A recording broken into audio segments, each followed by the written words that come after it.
네,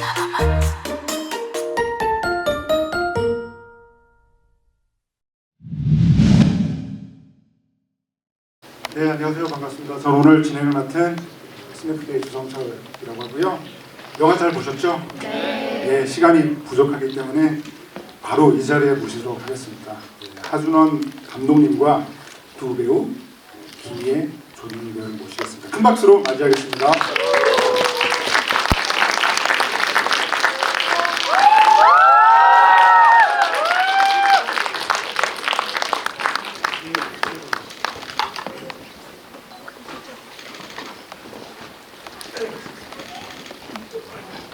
네, 오늘 팬분들도 굉장히 많이 오신 것 같은데요. 네, 제 옆에 계신 하준원 감독님부터 간단한 인사 말씀 듣고 시작하겠습니다. 네, 안녕하세요. 대표 연출한 하준원입니다. 귀한 걸음 감사합니다. 네, 신여사 역할을 맡았던 김희입니다. 반갑습니다. 네, 이관재 역할을 맡은 조준웅입니다. 감사합니다. 네, 오늘은 1시간 정도 진행이 될 예정인데요. 또 말미에 객석 질문을 받는 시간도 있으니까 끝까지 자리 지켜주시고, 그리고 질문해 주시면 뭔가 또 드릴 수도 있겠죠. 그것도 좀 기대해 주시면서 오늘 이 시간 뜻깊게 보냈으면 좋겠습니다. 먼저 이제 제가 이 영화를 본 감상을 살짝 말씀드리면, 최근에 나의 올도크라고 하는 켄 로치 감독 영화를 이제 개봉을 했잖아요. 제가 켄 로치 감독 영화 중에서 나 다니엘 블레이크라고 하는 작품을 가장 좋아하는데, 그 작품 제목이 나 다니엘 블레이크, 그러니까 자기 이름을 얘기를 하는 건데, 사실 이 작품도 어떤 이름값이라고 하는 단어가 계속 나오잖아요. 그리고 마지막에 전무성 배우가 여기가 바로 이름들의 무덤이라고 이렇게 보여줄 때 저는 약간 좀 전율이 일 정도로 굉장히 인상적으로 봤는데요. 그러니까 참 사람들마다 누구나 다 가지고 있는 게 이름인데, 그 이름이라고 하는 게 우리가 살면서 그리고 우리 저마다의 최소한의 존엄을 지킬 수 있는 마지막 보루 같은 게 이름이라는 생각이 들어서 저는 이름값이라고 하는 설정이 굉장히 좋았고, 뭔가 아직 올해는 2월밖에 안 됐기 때문에 작년 올해 합치면은 사실 저는 지난 한 1년의 시간 동안 본 한국 영화 중에서 베스트 목록에 이 작품을 올리고 싶을 정도로 굉장히 인상적으로 본 작품입니다. 그래서 박수 많은 거 쳐주시죠. 그래서 이제 감독님께 되게 묻고 싶은 게 되게 많았고요. 그리고 역시나 이 작품이 보여주는 어떤 이 현실 묘사와 장르의 어떤 경계에 위해서 두 배우분은 역시 거의 춤을 추신다 생각이 들 정도로 너무나 인상적으로 잘 본 작품이어서 이 말씀을 꼭 여기 두 배우분과 감독님께 드리고 시작을 하고 싶었습니다. 그래서 이제 저는 이 작품이 바지 사장뿐만 아니라 명의를 도용하는 거라든가, 그리고 저축은행 문제든 이렇게 최근에 우리가 익숙하게 접할 수 있는 문제들이 많이 등장을 하잖아요. 그래서 사실 이 이야기가 감독님의 자전적인 얘기는 아닐 것 같고, 뭔가 좀 어떻게 시작하시게 됐을까, 그게 좀 궁금했습니다. 그러니까 이 작품이 저한테 이제 발화가 된 시기는 한 10년 전 정도였던 것 같아요. 그때 이제 저희 사회는 사회적 재난을 우리가 겪었고, 그 재난의 수습 과정에서 많은 국민들이 생각을 하게 됐던 기억이 있습니다. 그때 그런 생각이 들었었어요. 그러니까 거실에 올라가서 성수대교 참사나 아니면 삼풍백화점 사고 같은 것을 생각하면서, 과연 우리나라에서는 어떤 사회적 재난이 있었을 때 과연 책임지는 사람들이 있는 것인가?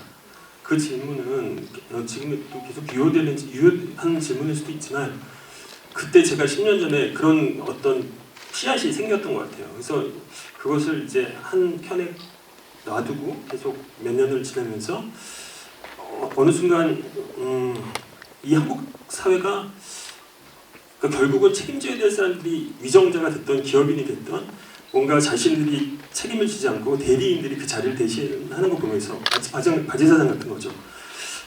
한국 사회는 바지사장 공화국이 아닌가, 이런 질문까지 제가 갖게 되더라고요. 그래서 그때 이거는 한번 해봄직한 얘기인 것 같다. 그래서 제가 그때부터 이제 대본을 작업을 하기 시작했고요. 그러면서 이제 그렇다면은 주인공이 한 소시민, 저축은행 사고처럼 사회적 시스템에 의해서 자기 열심히 살았지만은 불행한 일을 겪은 한 소시민이 자신의 이름을 팔게 되고 그 이름을 찾는 과정 안에서 어떤 권력이나 아니면 자본이나 한 개인의 욕망들에 점철되는 어떤 사회와 이렇게 맞닿아 있는 얘기로 풀어보면은 이것은 한국 사회에 대한 그럴듯한 알레고리가 될 수 있겠다, 그런 생각을 했던 것 같습니다. 네. 같은 질문 좀 두 배우분께도 좀 드려보면요. 사실 이 작품에서 두 배우분은 그 이전에 봤던 모습과 살짝 닮아 있으면서도 좀 다른 이미지들을 많이 보여주신 것 같아요. 그러니까 뭐 작품 속에서 이제 만재가 보여주고 있는 어떤 뭐 헤어스타일이라던가 뭐 안경뿐만 아니라, 그리고 또 이제 이른바 좀 정치 컨설턴트 역할이라고도 할 수가 있겠는데, 사실 그 역할은 또 어떻게 보면 우리가 쉽게 접할 수 없는 약간은 좀 초월적인 좀 판타지에 가까운 캐릭터이기도 해서 두 배우분도 이 작품 그 선택하고 결정하실 때 또 어떤 마음이셨을까 좀 궁금하더라고요. 네, 말씀하신 대로 그 신여사는 이 세상에 있지 않을 것 같은 신비하고 굉장히 미스테리하고 파워풀하고, 그래서 처음에 이 시나리오를 보면서 이렇게 매력적인 인물이 있을까 싶어서 하여튼 너무 좋았고, 이 외적으로도 좀 어떤 게 좋을까 고민했는데 우리 그 미술 분장팀 여러분들이 많은 아이디어를 갖고 계셔서 저는 그냥 얼굴만 이렇게 들이대고 바뀌기를 이제 바랬고, 실제로 화면을 보더라도 그 스크린 속에 제 얼굴이 좀 달라 보여서 저는 너무 만족해요. 예. 저는 늘상 그렇듯이 그 상황에 저를 던지는 그런 스타일이라서 그리고 말씀하신 것처럼 분장 의상 여러 가지 공간 아주 많이 도움을 받았던 작품인 것 같은데 참 희한했죠. 이런 기구한 삶이 있을까? 있더라고요. 이게 실제로 있었던 일이고, 그죠? 그걸 모티브로 해서 만든 거니까 조신하게 잘 살아야겠다 이런 생각도 들었는데 지금 그러고 있는지 잘 모르겠습니다만 어쨌든 한번 각성이 되는 그런 영화가 아니었나. 그래서 얘기를 한번 해보자. 사실 저는 솔직히 얘기하는 거니까 시나리오 보고 좀 어려웠어요. 지금 영화를 오늘 처음 보신 분들 계시겠지만 처음 보신 분들 계시겠죠. 저는 3분의 2 지점부터는 굉장히 헷갈리더라고요. 이거 시나리오 읽을 때는 이렇게 해서 잘 이렇게 했는데 이게 과연 전달이 될까? 전달이 됐습니까? 그죠? 좀 어렵죠. 이게 뭐냐면 모자 바꿔치기 하여튼 이런 부분들이 어떻게 좀 접근을 해야 될까? 저희로서는 굉장히 많이 좀 저기 했는데 그 부분에 대해서는 좀 이따가 제가 감독님한테 질문 드리도록 하고, 저는 아무튼 시나리오의 치밀함 그런 것 때문에 이제 선택했다. 이렇게 마무리할게요. 찜질방 장면이나 이런 장면들 보면 너무 찰떡 같다고 해야 되나? 그런 장면 우리가 또 어땠을까 좀 여쭤보고 싶었습니다. 뭐라 그럴까? 저도 제 아이의 이름을 제가 직접 지었는데요. 올해 5살, 오늘 2월 17일 제 생일인데 정말로 아주 아슬아슬하게 얼굴을 보고 왔습니다. 그래서 이름을라는 걸 적을 때 그 애틋함이나 그런 것들이 좀 많이 떠오르기도 했었고, 이미 정해놨더라고요. 이렇게 솔이라는 그리고 이솔 이렇게 정해놨어가지고 됐는데 예쁘더라고요 이름이. 그거를 적을 때 탁 드는 느낌. 근데 그 공간은 찜질방. 굉장히 현실적인. 그런 아주 오밀조밀한 그런 재미가 있었던 장면이었지 않았나. 그리고 저는 이제 이 작품 자체는 뭔가 그 만재를 따라가는 어떤 그 이야기라고 할 수가 있는데, 그 가운데서도 마지막까지 이렇게 긴장감을 유지할 수 있는 측면은 역시 그 김희애 배우가 연기하는 이 컨설턴트 캐릭터가 좋은 사람인지 나쁜 사람인지 사실 마지막까지 조금 그 경계를 너무 잘 탔기 때문에 조금 벌어지지 않나라는 생각이 드는데요. 그런 점들도 이 두 분이 어떻게 얘기를 나누시면서 캐릭터를 만들어갔을까 좀 궁금하긴 했었습니다.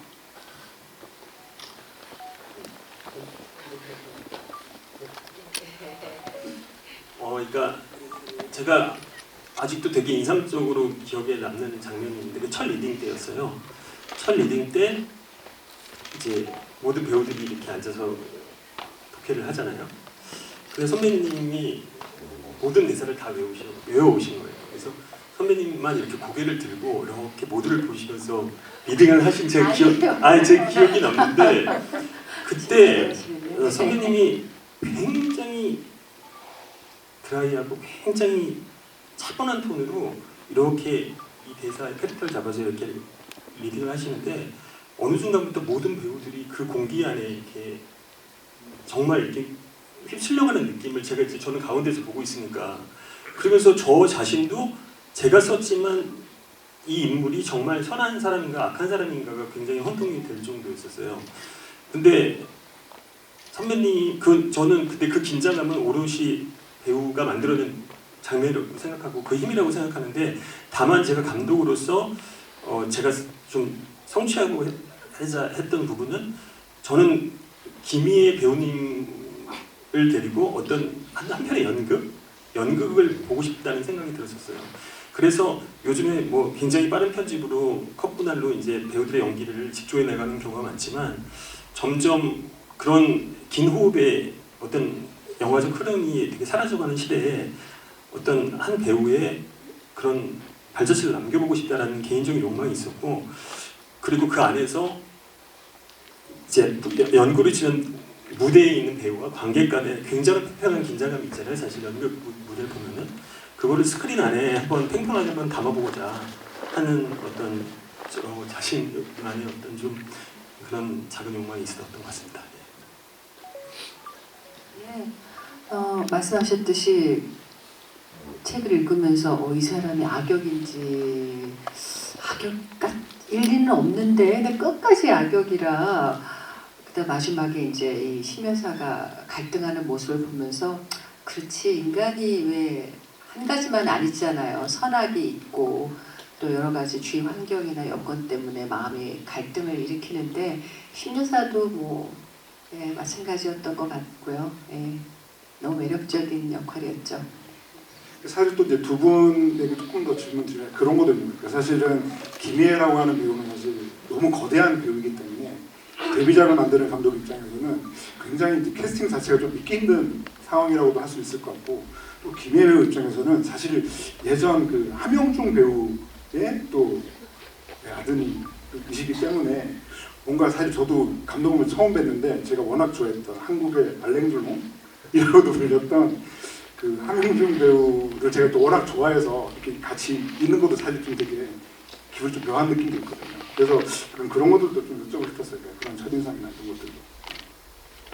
저는 함영중 선생님 아드님이신지 모르고 만났어요. 근데 너무 어디서 본 듯한 얼굴이고 감독님 저 너무 미남이시다 이렇게만 생각을 했었는데 나중에 알고 보니 이제 카론 선생님 아드님이시고 사실 제 대학교 1학년 때 그 함영중 감독님이 땡볕이라는 영화를 만드셨는데 저희 동기 중에 조용원 씨라는 분이 그 영화에 출연했었고 그래서 굉장히 부러워했었던 기억이 있었는데 그러고 나서 40년이 지나고 나서 제가 아드님이 데뷔하는 작품을 이렇게 출연하게 된다는 거는 참 이 세상은 정말 놀람의 연속인 것 같아요. 아버님 얘기가 나오면 굉장히 좀 민망해하시네요.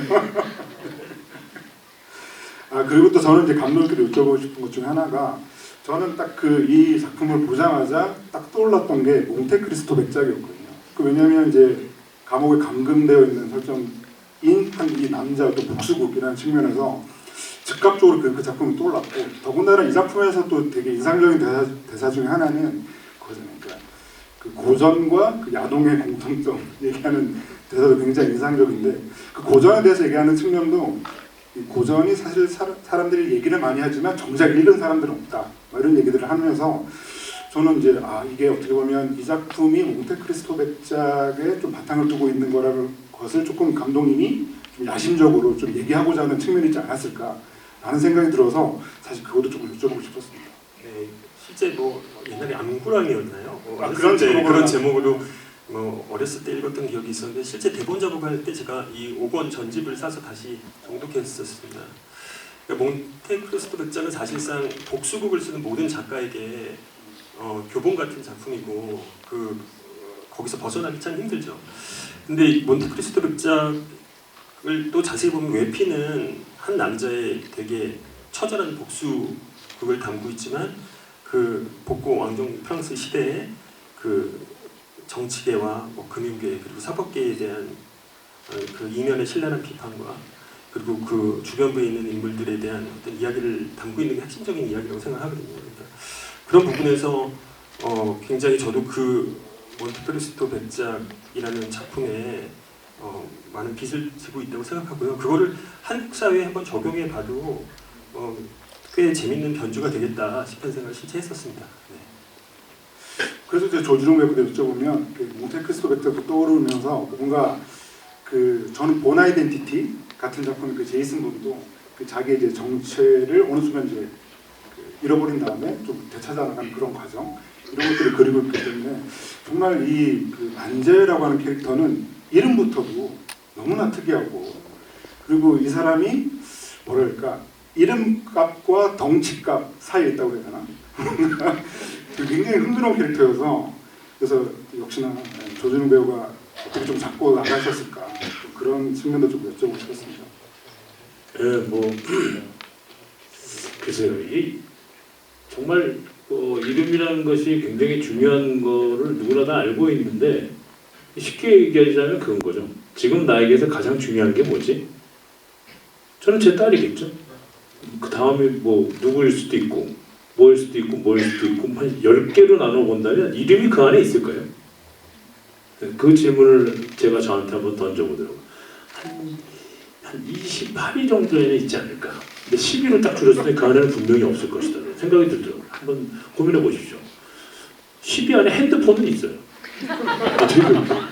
저는 그랬어요. 저는. 그래서 이것에 대한 질문을 하면 맨 처음에는 그런 소홀함이 보여주면 어떨까. 그것은 장면이 삭제됐던데 뭐 신장 팔고 뭐 이런 얘기 하잖아요. 제가 아픈 건 너무 힘들고 진짜 너무 아프고 이건 말고는 다른 건 없냐고 했더니 이제 이름 얘기를 하는 건데 그래서 하여튼 그 장면을 찍을 때 그래 그거 가져가야 그건 안 아프잖아 내가 뭐 그런 식의 그러니까 정말로 본질적으로 상당히 중요한 것이 어느 순간에는 저 멀리 떨어져 있는 느낌으로 처벌을 잡아야겠다 뭐 이런 생각 그런데 그로 인해서 뭔가 그러니까 사람이 상황을 겪고 뭔가를 겪고 나면 뭔가 발전이 되거나 아니면 거기에서 짓눌려서 뭐 더 이상 헤어나가지 못하는 우리들 뼈아픈 사건들도 많잖아요. 그리고 개인사들도 있을 거 아니에요. 제일 큰 게 뭐죠? 여자친구하고 헤어졌어. 이거 돌이킬 수 없어요. 왠지 남북은 통일시킬 수 있을 것 같은데 돌아간 여자는 못 잡아요. 뭐 그런 거잖아요. 그 데미지가 오니까 막 그러면 사람이 겪고 나면 뭔가 다른 상황을 만났을 때는 달라지죠. 여자를 좀 이렇게 본다든지 아니면 뭐 경계한다든지 아마 저 만재라는 친구가 그런 상황들을 겪으면서 계속 그렇게 좀 뭔가가 이렇게 발전시키지 않았을까 그 캐릭터가 아마 거기에서 상황이 맡겨보는 건데 사실 영화를 가만히 따지고 10여사 아니면 얘는 끝났어요. 네, 실은 그 아주 영화적 장치를 잘 활용을 한 건데 그래서 거기에 대해서 뭐 초점을 던져주고 그러니까 그런 별로 이렇게 중요하지 않은 것에 대해서 내 스스로가 반응을 하고 그 다음에는 내가 겪은 상황에 대해서 내가 물리적으로 한번 치열하게 던져본다. 네. 그렇게 접근했던 것 같아요. 근데 그 각본을 직접 감독님이 쓰셨으니까 이 만재라고 하는 이름은 처음부터 만재였나요? 아니면은 좀 바뀌었나요? 처음부터 만재였습니다. 그게 결국 돈과 관련된 거라서 주제적으로 이 이름을 만재여야만 한다. 좀 촌스럽다거나 뭐 그런 생각은 안 해보셨어요? 촌스러운 사람이라고 생각을 했어요. 예, 어느 정도 좀 촌스러운 느낌이 있는. 근데 그것에 캐스팅할 때 조준웅이 딱이었다. 그러니까 재밌네요. 이런 거 있었던 것 같아요. 그러니까 마지막 주민등록증을 볼 때 얼굴보다 이름이 보여야 된다. 그러니까 너무 얼굴이 우리가 소위 말하는 굉장히 너무 꽃미남처럼 잘생긴 알았다고 왜 알았다고. 왜 나를 캐스팅했지. 이제 오늘이 공식적으로 공식 행사 마지막이거든. 나는 알리기 없어. 그런 이름이 보여야 한다. 그래도 그 주민등록증에서 그 출생 연도를 좀 바꾸셨잖아요. 2살을 했더라고요. 2살. 7, 8 계세요? 7, 8년생 계세요? 예. 반갑습니다. 그리고 또 이제 그 김의원께 여쭤보면 사실 영화 속에서 되게 재밌는 대사들 혹은 이렇게 귀에 탁 박히는 그런 대사들은 그 심여사한테서 되게 많이 나왔던 것 같아요. 아까 말씀드린 뭐 고전과 야동도 그렇고 그리고 우리나라에서 가장 그 인기 있는 프로스포츠는 뭐 대선이다라던가 이런 되게 재밌는 대사들이 많고 그 대사들이 하나하나 뭔가 이 뭐랄까 지금 우리의 어떤 세태라든가 이런 것들 너무나 잘 반영하고 있는 대사들이어서 혹시 그 대사들 중에서 이거 되게 재밌다라고 생각하셨던 대사가 뭐가 있으셨을까?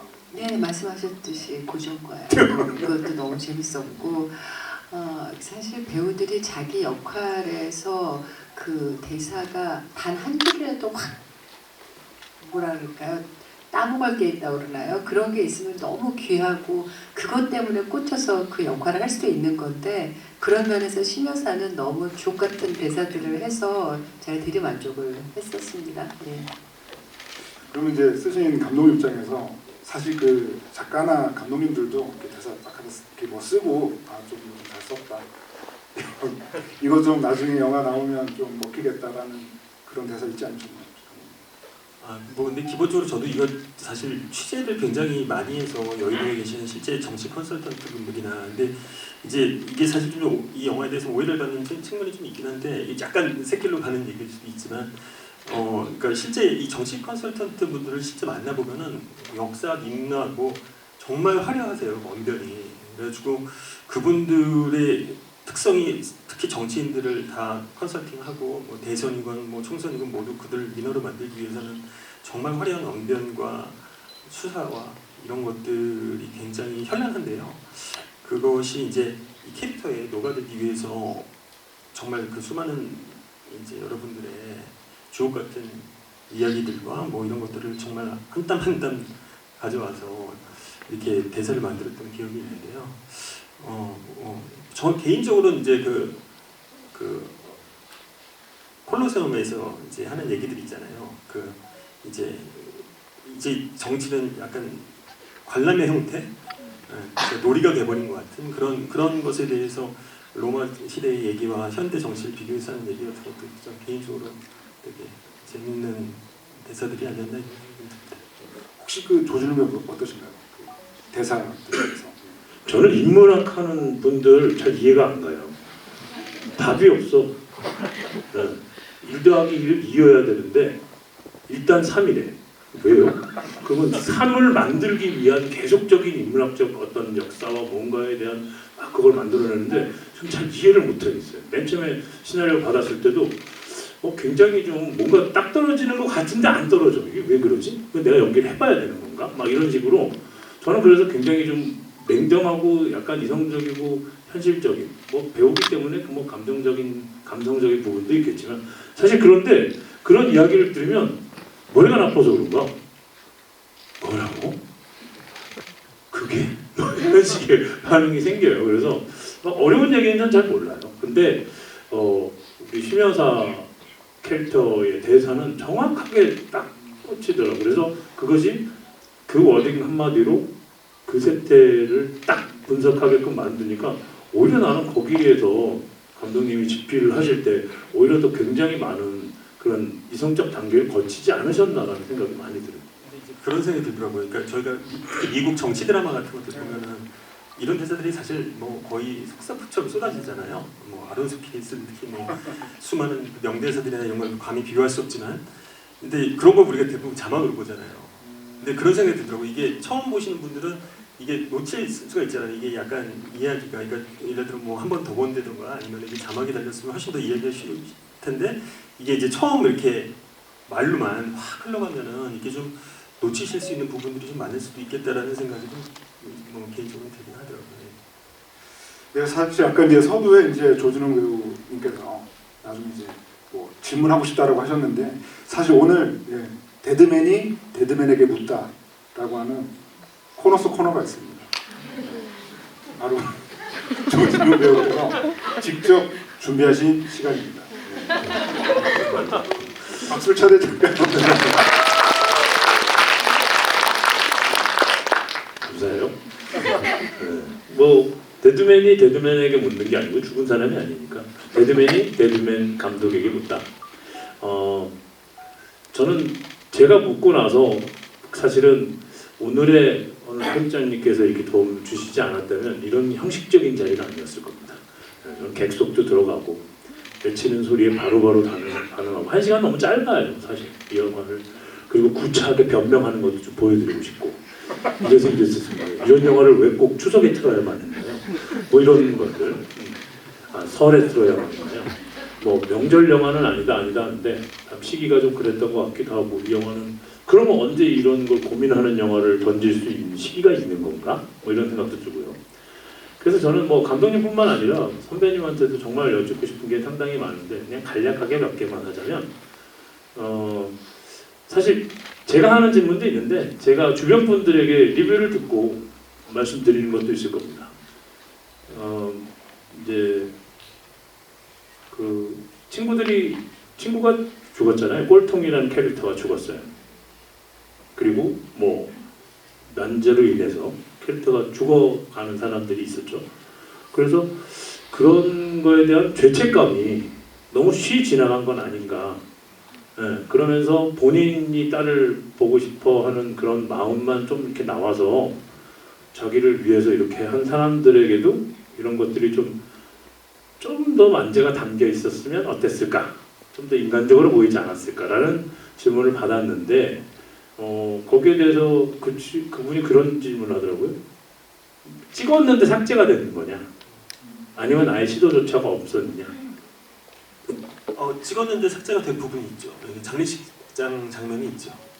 근데 그거는 이제 지하철 장면도 고고요. 지하철 장면도 있고요. 그러니까 그게 이제 결국은 선택의 문제인데 이제 같은 시간 내에 이 이야기를 어떻게 풀어내는가라는 것이 뭐 이게 요즘 유행하는 시리즈나 이제 드라마 호흡으로 간다면 뭐 여러 가지로 충분한 설명을 담을 수 있었다는 생각이 들었었는데 결과론적으로 치면 선택의 문제였는데 만재가 어찌됐든 꼴통 앞에서 화내키고 오는 장면이 있었고 그 이후에 그 장면들을 추가했을 때 또 전체적인 리듬상에 좀 뭔가 좀 떨어진 템포나 뭐 이런 부분들에 여러 가지 고민들이 있어서 그게 이제 마지막에 최후 마지막에서 삭제가 된 장면이긴 한데요.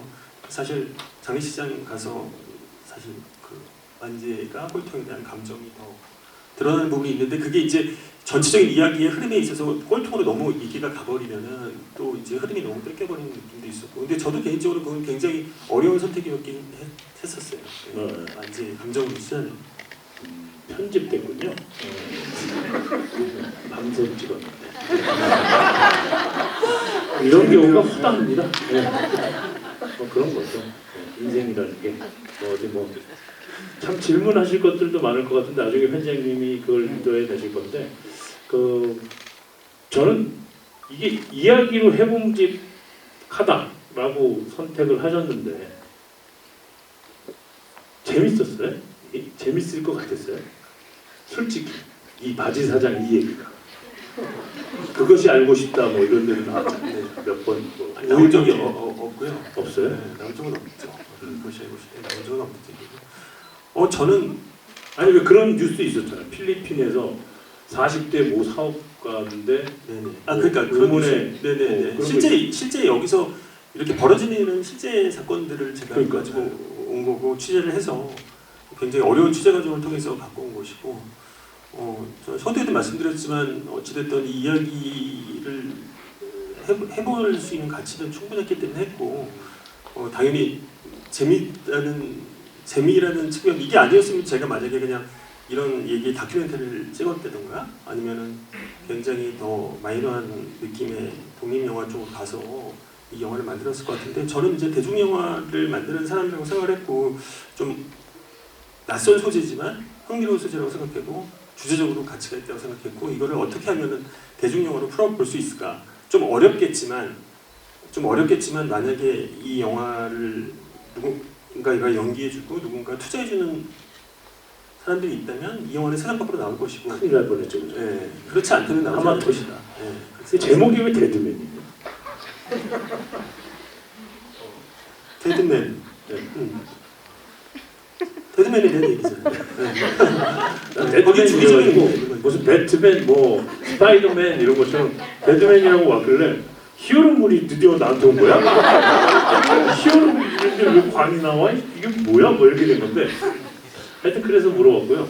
뭐 이런 자질구레한 질문들도 좋으니까 여러분 질문을 많이 좀 해주십시오. 시간이 허락하는 한 뭐 이렇게 해주시면 좋겠고 저도 생각나면 계속 질문을 던질 거고 사실 뭐 코너 속의 코너라고 생각을 했는데 저는 GV는 이래야 된다고 생각해요. 여러분들은 재밌습니다 저는. 예. 예? 아 재밌네요.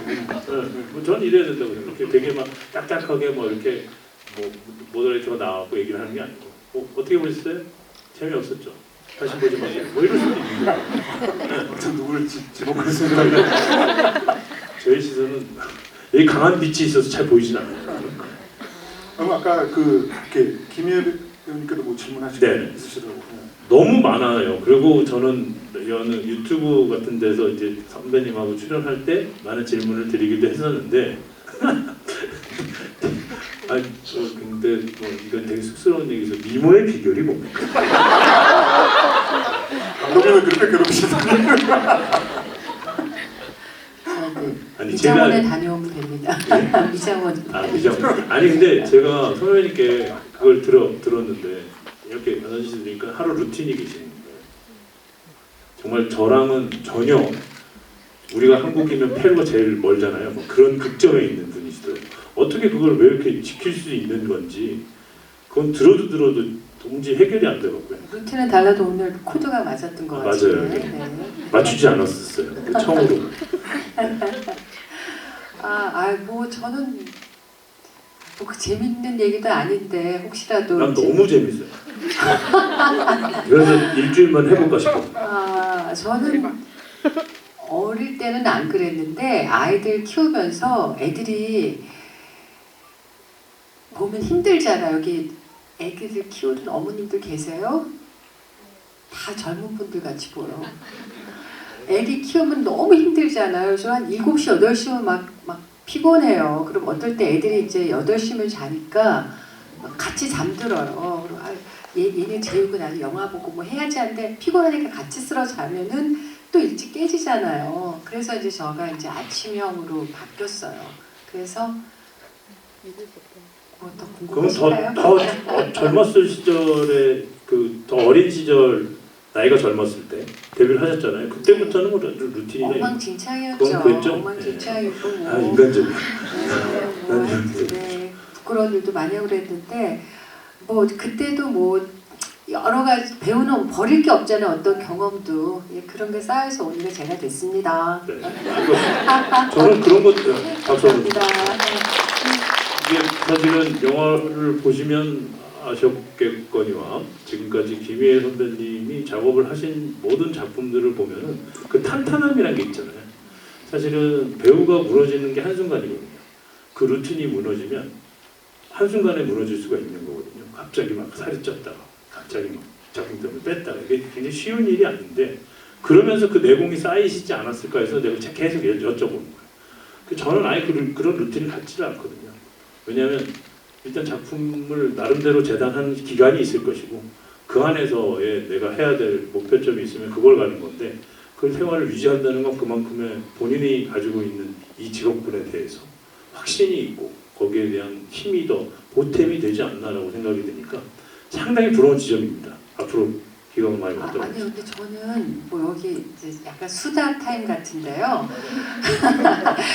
솔직히 말씀드리면 좋은 배우가 되고 싶어서 그런 건 아니에요. 저는 제가 행복하려고 하는 거예요. 그래서 제가 행복해야 좋은 연기도 할 수 있고 이게 이어지는 거 선순환이 돼서 하는 거지. 일단 첫 1순위는 제 행복 때문에 시작된 건데 그렇게 좋게 봐주셔서 예, 이렇게 약간 제가 지금 몸둘 바를 모르겠네요. 박수도 맞으셨네요. 그래서 이게 저도 여쭤보고 싶은 게 갑자기 생겼는데 답변해 주시다가 제가 가족 얘기를 하셨잖아요. 그러니까 제가 김예 배우 작품 중에서 되게 좋아하는 것 중에 하나가 또 윤희에게이기도 하고 여기도 팬들 많으실 것 같은데 뭐 윤희에게뿐만 아니라 많은 작품에서 이렇게 약간 그래도 가족이 있는 캐릭터였는데 사실 이 작품은 가족의 존재가 좀 지워져 있는 캐릭터여서 약간 그런 것들도 혹시 연기하시는데 좀 어떤 식으로 좀 반영이 되고 그러셨을까? 혹은 그래서 이 캐릭터가 좋았다거나 혹시 그런 것도 있으신가 궁금하더라고요. 저도 이제 뭐 이제 사랑하는 우리 아들들도 키우고 그랬지만 일단 좀 애가 있고 이러면은 좀 복잡해져요. 그리고 또 뭐가 또 많아요. 근데 그냥 딱 없이 저 혼자 이렇게 바로 서서 파워풀하게 하는 게 좀 좋은 것 같아요. 되게 심플해 보이고 아주 그 단락이 구분 딱 지어지니까 오히려 더 낫지 않았나 이런 생각이 들고 그리고 저는 또 감독님한테 질문하고 싶은 거는 그 마지막 재판장에서 주민등록증 봤잖아요. 그때 감독님은 심정이 어떠셨어요? 그러니까 뭐 저 같으면 디렉션을 받았는데 많이 기쁘지 않을까? 뭐 이게 단가랑 허무하지 않을까? 뭐 이런 디렉션이 올 수 있었는데 아무 말 없었거든요. 그 감정은 되게 쓸쓸한 감정이라고 생각했어요. 왜냐면은 사실 모든 것을 다 잃어버리고 복수에 성공했지만 남는 건 그냥 이름 석자밖에 없는 거잖아요. 그 이름, 그 가족도 다 떠나고 죽고 자기에게 남겨진 게 이름 하나밖에 없는 남자의 어떤 정서라는 건 굉장히 쓸쓸할 거라고 생각했고 그래서 음악도 뭐 사실은 이제 여러분들 막 의견을 주실 때 뭐 좀 상업 영화답게 좀 신나게 막 활기차게 끝나야 되지 않냐 이런 의견도 많이 했는데 저는 이게 끝까지 가야 되는 톤 앤 매너의 어떤 톤이라고 생각했었어요. 만지의 정서는 되게 쓸쓸한 정서고 네 그래서 그 우리가 그때 리테이크 한번 갔었던 건데 마지막 얼굴 클로즈업에서 되게 그 세상을 모든 걸 잃었지만 다시 시작해야 되는 어떤 남자의 그 되게 씁쓸한 미소 같은 거가 이 영화의 가장 마지막 얼굴이어야 된다 이런 생각을 갖고 찍었던 것 같습니다. 사실은 그 꼴통의 장례식장 가서 재수 씨한테 돈을 줘요. 받은 돈. 그래갖고 이 사람은 사실 무일푼이죠. 근데 옷은 왜 이렇게 깔끔하게 재판장에서 입었는지 어디 챙겨놓은 돈이 있나? 왜 기술인가요? 네, 막 그런 생각이 들 정도로 너무 멀끔했다. 뭐 이런 질문도 있었고요. 네. 뭐 어디 뭐가 있나? 그 돈을 반띵했나? 뭐 이런 얘기도 있었고.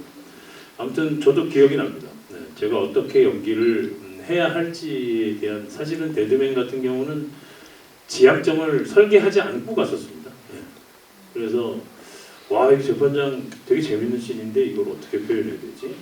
뭐 이거 좀 놓고 막 뭐 이런 감정을 드러내야 되나? 근데 막상 딱 앉았는데 진짜로 뭐라 할 말이 없더라고요. 네, 그냥 먹먹해지는 그런 느낌을 받아서 아마 그 부분 중에 한 부분을 뭐 픽업하시지 않았나 그런 생각이 들고 네, 그 기억이 나네요. 제가 보니까. 계속 이렇게 하면 되는 거예요? 어떻게? 뭐 시간도 꽤 지나서 저도 이제 아까 사실 저도 이제 너무 잘 해주셔가지고 듣다 보니까 저도 이제 막 떠오르는 질문들 분명히 생기는데요. 그러니까 이제 그 제가 이 작품을 보면서 그 직접 각본까지 쓴 그 연출자이기 때문에 이렇게 좀 질문을 드리면 영화가 되게 손쉽게 가는 장면이 되게 없다라고 해야 되나?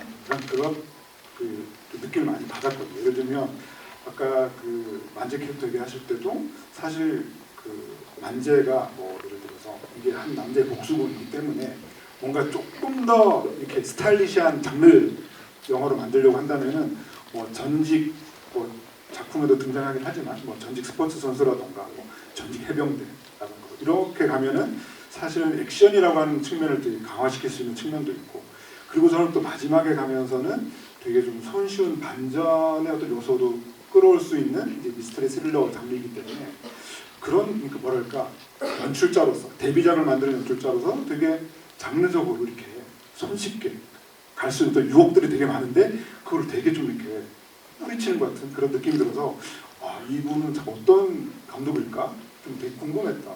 제가 액션을 잘 못해서 그랬을 겁니다. 저는 액션이 많이 동점에 배우신데. 그 굉장히 많은 유혹이 있었죠. 그러니까 사실 대본 단계부터 일단 복수극 뭐 이렇게 하면은 인물을 몸의 플롯이라고 하죠. 작가들이 이제 몸을 다루는 사람들이 형사나 뭐 깡패가 됐든 뭐가 됐든 어찌 됐든 운동선수가 됐든 아니면 뭐 감옥에서 막 운동을 열심히 해서 부활하는 어떤 캐릭터를 우리가 많이 봐오는 그 굉장히 많은 유혹이 있었고 하지만은 이건 그런 얘기가 아니라고 생각했었어요. 그 톤앤 매너를 지키는 것이 제 연출자로서의 되게 책무라고 생각했고 왜냐면 이 주제가 그런 주제를 다루는 얘기가 아니라고 생각했고 심지어는 뭐 마지막 저희 촬영 스케줄 안에 카치싱 장면도 있었고 뭐 막 쫓기는 장면도 있었고 근데 그거를 정말 촬영 며칠 전에 고민하다가 다 뺐어요. 안 찍었어요.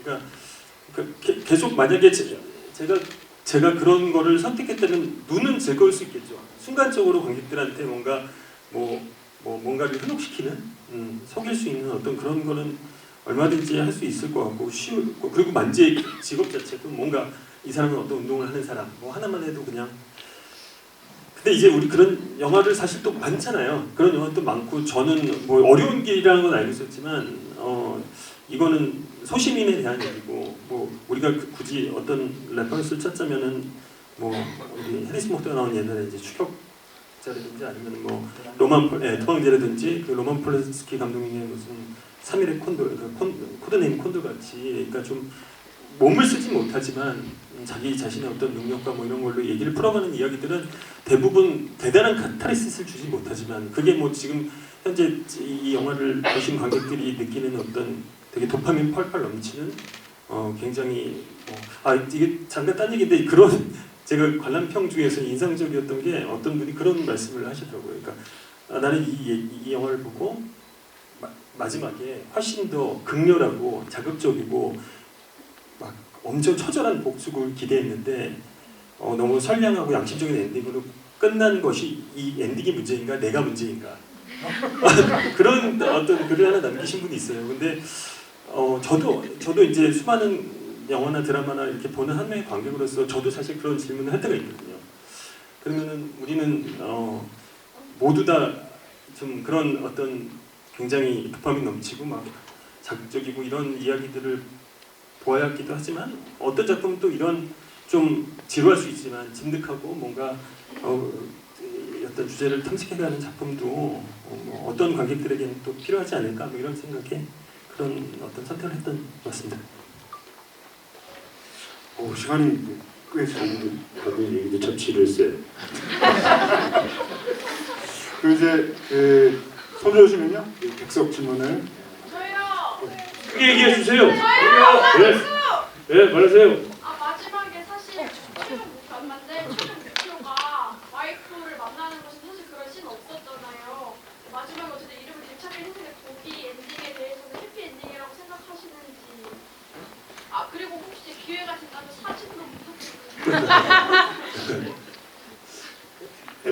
엔딩? 네, 해피엔딩? 해피 엔딩이라고 생각하시는지 새드 엔딩은 아닌 것 같고요. 근데 이 사람이 뭔가를 희망을 걸고 무언가에서부터 시작할 수 있다라는 나의 기준점 찾은 것에 대해서는 저는 나름 해피엔딩이라고 생각합니다. 네. 하여튼 그 아까도 말씀드렸지만 아까 잠깐 연이어서 말씀드리자면은 그 아까 몬테크리스토 백작의 마지막에 그 주인공이 그런 편지를 쓰면서 끝내잖아요. 그러니까 결국 인생의 지혜란 두 마디로 끝나는 건데 기다려라. 그리고 희망을 가져라. 이제 그런 맥락인 것 같아요. 그런 결의 영화인 것 같아요. 이게 뭐 해피엔딩이나 어느 해피엔딩이다 뭐 이런 얘기가 아니라. 우리 일본 마이크를 받으셨다가 마이크를 뺏기셨다고. 그 영화를 보면 그 기억에 남는 장면들이 되게 많이 나왔었는데 임팩트 있고 저는 그 중에서 그 마지막에 벤치에서 신 여사가 만자한테 이름을 알려주는 장면이 제일 기억에 남았었는데 직접 촬영하시고 또 연기하셨던 세 분께서는 이렇게 또 어느 장면이 되게 기억에 남으셨고 또 어느 부분이 아쉬웠다면 어느 부분이 아쉬웠는지 궁금합니다.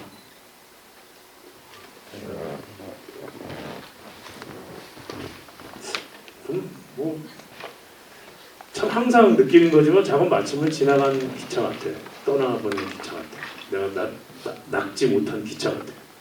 아직까지 완벽하게 마음에 드는 작품은 없었는데 배드맨 역시 개봉을 할 때는 너무 설레고 막 흥분되고 하지만 또 이 영화가 세상에 보여지었으니 이제 여기에 대해서 감흥받을 것도 더 이상 기대할 것도 다시 촬영할 것도 없으니까 상당히 아쉬워요. 어떤 장면이 되게 좋았다라고 하는 장면은 그래도 감독님께서 그렇게 많이 잘 픽업을 하셨기 때문에 그런 모든 장면들은 저에게는 소중한 내 새끼 같은 작품이 되는 거죠. 전 그렇게 생각이 들어요. 저는 오프닝 이렇게 이만재 만나서 뺨 때리는 거 있죠. 그 씬이 제일 설레었어요. 액션을 하셨죠. 네. 세 번째 여기 네. 7번 보셨다고요? 네, 저 배드맨 한 7번 보고 비하인드도 많이 찾아봤는데요. 그 김희 배우님 그 비하인드 사진 중에서 막 승마하는 것도 있고 막 검찰 조사씬 이런 것도 있던데 혹시 그런 미공개 씬이 어떤 건지 잠깐 소개를 듣고 싶어요. 제가 설명드리면은 승마장 씬이 있었어요. 승마장 씬은 이제 그 국세청장을 만나갖고 일종의 로비 같은 걸 하는 심리여서의 수완을 보여주는 장면이었고요. 검찰 조사실 장면은 마지막에 희주가 지금 한 컷으로 처리돼 있지만 실제 이거 이마징인 걸 증명할 수 있느냐라는 질문을 받았을 때 그때 황 의원이랑 뒤에서 이제 이렇게 우리 매직 미러라고 하죠. 이렇게 수사받을 때 거기서 이제 그 대화 나누는 씬이 있었습니다. 마스크 검은색 마스크 쓰시는 분? 네. 이렇게 되면 시간이 너무 없는데 이렇게 돼서 뭐야 이렇게 질문하면 바로 왜 이런 거예요? 왜 많이 받지 않을까? 나는 그런 생각했어요. 좀 얘기해보시죠. 지금. 네, 안녕하세요. 신인 배우이자 그 시나리오 작가는 지망생 이필로라고 합니다. 영화를 저도 이제 영화 시나리오를 지금 쓰고 있는 게 있는데 사실은 이 영화에 관해서 좀 배경 지식이 없는 상태에서 제가 쓰고 있는 작품의 여자 주인공 캐릭터가 계속 김희애 선배님이 떠오르더라고요. 이렇게 있던 와중에 이제 지난주에 홍대에서 무대 인사 하신다고 해가지고 그때 참석을 해서 영화 보고서는 굉장히 많이 영감을 받았고요. 물론 우리 조진웅 선배님도 제 롤모델 같은 분이시고 네 정말 연기뿐만 아니라 특히 이제 저는 하준원 감독님 연출에 대해서도 좀 많이 영감을 받고 그리고 제가 지금 쓰고 있는 시나리오에도 영향을 많이 줄 것 같습니다. 네, 일단 그거에 있어서 감사드리고요. 작품 준비를 굉장히 이 인터뷰를 오래 하셨다고 하시는데 저도 지금 쓰고 있는 작품이 그 어떤 실화나 실제 인물, 근현대사적 인물에 관한 내용이 좀 있어서요. 취재하실 때 이걸 영화를 시나리오를 쓰고 있다, 영화를 만들고 있다 이런 걸 밝히고서는 이렇게 취재를 하시는 편인지 아니면은 좀 언더커버 느낌으로 이렇게 잠입해서 이렇게 하시는 건지 그게 좀 궁금합니다. 전 해본 적이 없어가지고 어떻게 해야 될지. 취재는 기본적으로 정보를 다 말씀드리고 해야지 맞는 거고요. 네, 그리고 다 동의를 얻어야지 그분을 취재원으로 쓸 수 있는 거니까요. 근데 어떤 부분은 좀 어려운 취재, 저 같은 경우는 이제 되게 음지에 있는 네. 분들 취재하다 보니까 그런 분들에게 있어서 뭔가 본인의 신상을 드러낼 수 없는 부분들도 있고 어떤 부분은 약간 잠입 취재 같은 경우도 많이 합니다. 네, 두 가지 병행하는 것 같습니다. 네. 네. 감사합니다. 네, 영화 잘 봤습니다. 네, 저기 아까 20번이라고 하셨던데 이게 또 확인을 할 수가 없으니까 참 그런 생각이 들지만 7번에서 20번 보시는 분이에요. 아까 지하철 씬이 삭제됐다고 말하셨잖아요. 혹시 그거에 대해서 알려주실 수 있나요? 지하철 씨는 이제 자기 소리의 환영 같은 걸 보는 환타지 장면 같은 게 하나 있었어요.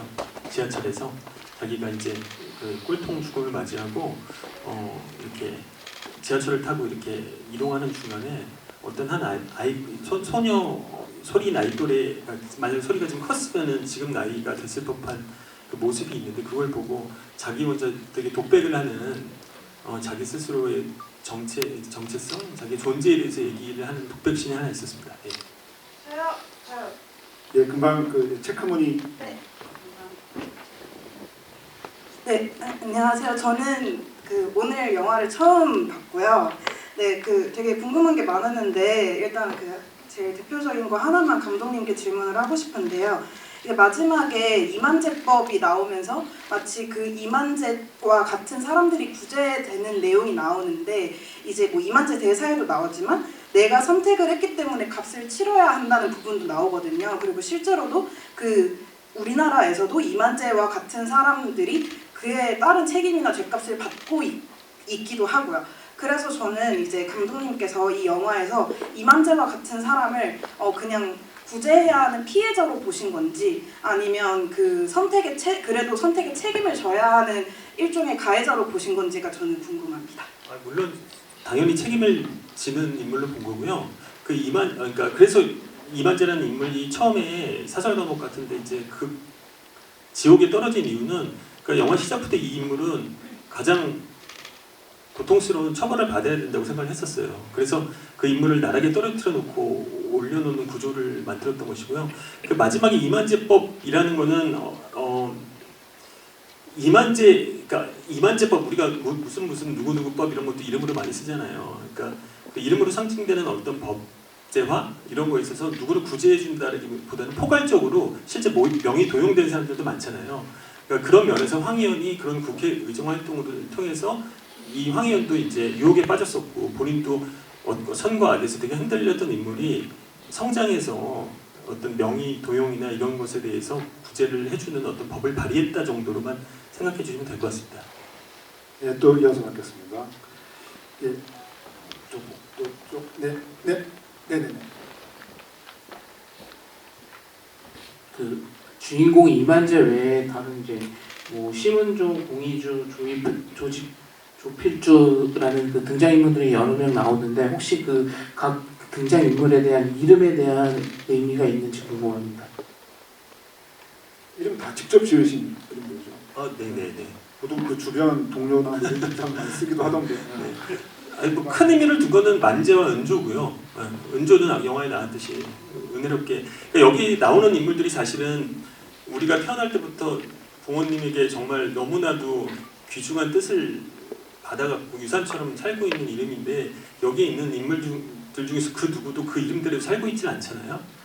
그게 전복되는 이야기이기도 하고 그들이 성장하는 이야기이기도 한데 결국 그 이름을 지을 때는 그 본연의 고귀한 뜻, 고귀하게 지어주시는 어떤 이름들과 그것을 못 지키는 사람들 그리고 결국 그 이름의 의미를 깨닫는 사람들 뭐 이런 식으로 구조를 짜갖고 여러분들도 이제 극장을 나왔을 때 내 이름 한번 이렇게 다시 그렇게 봤으면 좋겠다. 그거 하나면 제가 그냥 이 영화를 만든 이유가 된다. 그런 생각을 했었습니다. 예, 또 반갑습니다. 저요. 저기 뒤에 계신 분. 한가운데에서 흔들어 주신 분이요? 금방 뒤로 돌아보지 마시고. 예. 안녕하세요. 우선 영화 잘 봤고요. 감독님께 궁금한 게 하나 있었는데 짧게 질문 드릴게요.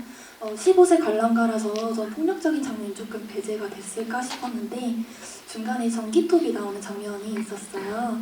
그래서 그 부분을 최대한 좀 자극적인 거를 좀 배제를 하면서 물러가면서 찍으셨다고 생각을 했는데 그 부분을 찍으면서 좀 특별히 주의를 하거나 아니면 좀 더 재밌는 좀 그런 장면을 넣고 싶다는 욕심을 하신 적이 있는지 궁금했습니다.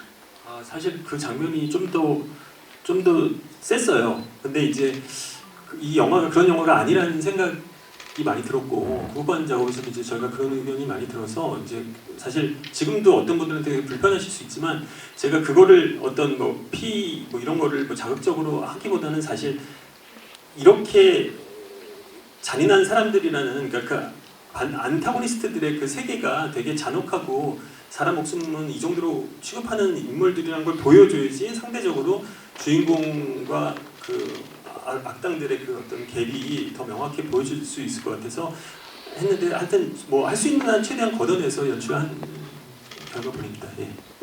네, 그럼 이번에는 배우분 질문을 받겠습니다. 네. 예, 저기 네 번째 줄인데요. 오른쪽. 네. 손 한 번 더 들어주세요. 네. 감사합니다. 김희애 배우님께 질문이 있는데요. 여러 매체들에서 불러주셔서 써주시면 정말 감사하게 응한다라는 인터뷰 내용들이 굉장히 인상 깊었었거든요. 근데 특히 이번에 데드맨에서도 아까 그 편집장님께서 이야기하셨지만 가족이라는 것이 약간 배제된 것처럼 나와 있는 한 여성으로서의 등장인물이 굉장히 인상 깊었어요. 혹시 이 책 받으시고 나서 읽으시면서 첫 등장식 말고 아, 이런 면에서 내가 심려사에게 쫙 빨려 들어갔구나 하는 씬이 있으신지 궁금합니다. 대부분 다 임팩트가 있어갖고 어떻게 딱 찍기가 그렇대요. 그 중간에 그 원테이크로 그 오래 그 뭐 야동과 고스톱 2차 얘기할 때도 그랬고요. 너무 중요한 씬들이 많아서 네, 열심히 했습니다. 네, 그럼 이번에는 조진웅 배우분 질문 받겠습니다. 네, 여기 노란 네, 쓰신 분. 저 관짝에 들어갔을 때 에피소드가 궁금해요. 어땠을 것 같아요? 힘으로 해도 안 빠져나오는데 사실 뭐 연기를 한 거고요. 그 상황은 굉장히 리얼하게 미술 묘사를 해줘서 되게 리얼하게 나왔던 것 같고 사실 사이트 찍을 때 옆을 떼내잖아요. 여기 다 있는데 뭐 그래갖고 하는데 그걸 공포심을 어떻게 가져갈까? 그러니까 이것도 마찬가지로 어떤 뭐 심리적인 재단을 할 이유가 없는 거죠. 던져져 보면 되는 거니까. 예, 그렇게 해서 했는데 아이고 언젠간 들어가겠지만은 지금은 아니다. 뭐 이런 생각이 들다. 네, 그 시간 조금 남아서 두 분 정도 질문을 더 받으려고 하는데요. 안타깝게도 선물은 소진되었다고 합니다. 네. 여기 제 앞에 계신 분 받겠습니다. 저는 조진웅 배우님 팬이라서 개봉하면 무조건 보거든요. 그래서 이번에도 개봉하는 날 봤는데 이게 도대체 무슨 영화인가 너무 어려웠습니다. 그래서 무대 인사 때 이제 김희애 배우님께서 감독님께서 굉장히 어렵게 취재를 하셔서 오랜 기간 준비하신 영화라고 하시길래 더 궁금해졌습니다. 그래서 저는 10번을 봤는데요. 극장 3, 4에서 왼쪽, 오른쪽, 앞뒤, 가운데 이렇게 나눠서 봤습니다. 도대체 이 영화는 무슨 뜻을 가지고 만드신 건가? 그래서 제 나름대로 분석을 하면서 봤는데요. 그러다 감독님에 대해서 검색을 해봤습니다. 근데 너무 깜짝 놀란 게 저희 아버지께서 함영준 감독님 팬이신데 작년 12월 11일 날 그 태 37년 만에 개봉했을 때 제가 보러 왔었거든요. 근데 그 태 영화를 봤을 때도 너무 어렵더라고요. 이게 아버님의 영향을 받으셔서 감독님께서도 상업적인 영화보다는 감독님 스타일의 영화를 많이 추구하시는 거야. 그게 너무 궁금했고요. 그리고 서울의 봄처럼 이 개봉 시기를 잘 타서 릴레이 GV를 하셨으면 관객분들이 이 영화에 대해서 더 많이 공감하지 않으셨을까 그 생각을 하면서 조진웅 배우님께 질문 드리겠습니다. 오늘 가장 큰 반대예요. 이게 제 나름대로 분석을 하면서 보다 보니까 감독님께서 유난히 바스트샷을 땡겨서 많이 클로즈업 시키시는 것 같으신데요. 그 이유도 궁금하지만 최종적으로 이 영화를 보셨을 때 왜 이렇게 굳이 바스트샷을 많이 땡기셨을까라는 느낌을 받으셔서 혹시 부담스럽지 않으셨는지 이 뜻이 뭔지 감독님께 질문을 하신 적이 있으실지 궁금합니다.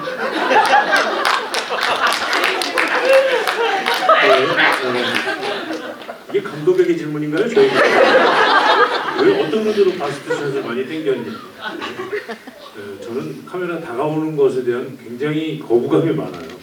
그걸 어떻게 뭐 이렇게 준비하고 있다가 카메라 뭐 이렇게 들게 뭐 이러거든요. 근데 뭐 필요한 지점이 있으니까 뭐 그리고 사실 클로즈업 샷은 제가 알기로는 가장 그 센텐스의 가장 중요한 문장을 나타낼 때 그걸 표현하고 싶을 때 그렇게 쓰는 방법이라고 저는 알고 있는데 아마 그렇게 그 시퀀에서 아니면 그 씬에서 만재를 통해서 뭔가를 얘기를 하고 싶어 해서 아마 클로즈업 샷이 좀 있지 않았을까 했는데 그거보다는 너 왜 이렇게 살이 쪘냐 뭐 이런 느낌이신 것 같아요. 아니에요? 네, 그거 아니죠. 그냥 감사합니다. 저는 그래서 제가 알아요. 오면 그리고 특히 그 안강에서 이렇게 찍으면 이거 못 쓰는 바스트인데 이걸 계속 이렇게 찍고 그러는데 막 그러더라고요. 그래서 저도 항상 고민을 하는데 아마 그런 지점이 있지 않으셨을까? 그죠? 아니 뭘 향상하는 거예요? 강조하고 싶은 부분에. 네,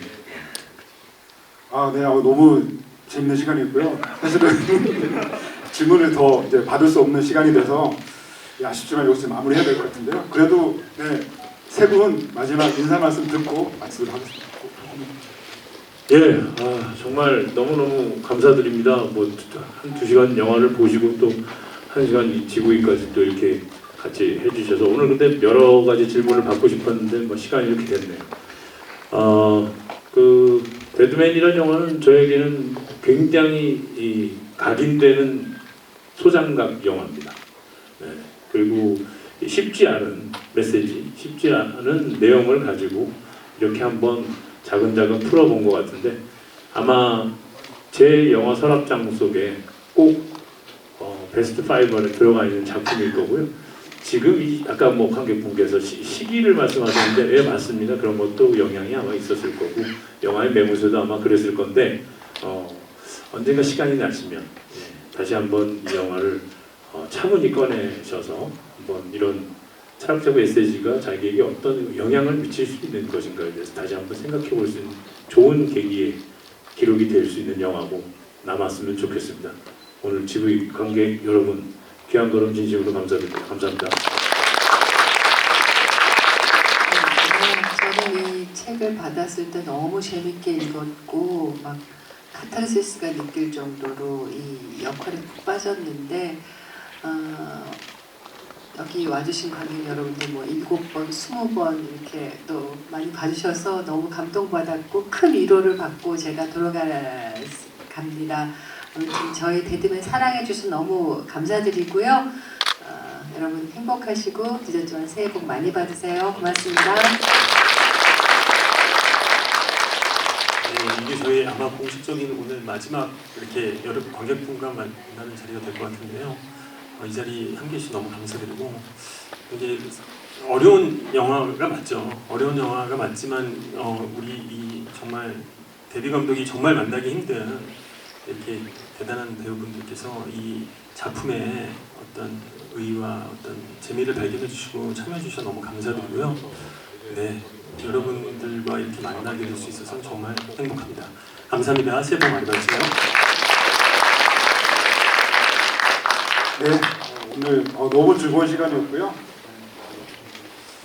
저도 뭐 이 영화의 팬으로서 함께 할 수 있어서 저도 개인적으로 영광이었습니다.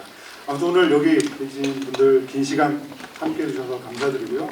네, 세 분 퇴장하실 때 큰 박수 부탁드리겠습니다. 감사합니다.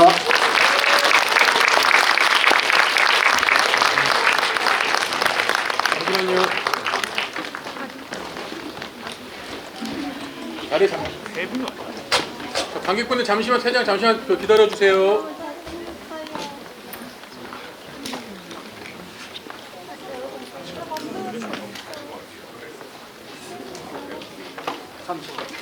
먹는 거. 다음 상영 준비 때 마무리하겠습니다. 마무리하겠습니다. 건강 조심하세요. 제가 더 항상 고마워요. 조심해서 가세요. 잠시만 있어주세요. 다음 상영 준비 때문에 마무리할게요. 여기까지만 할게요. 여기까지만. 기다려주세요. 고맙습니다.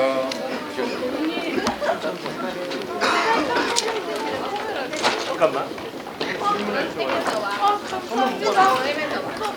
잠시만 12초 기다려주세요. 안 해주네.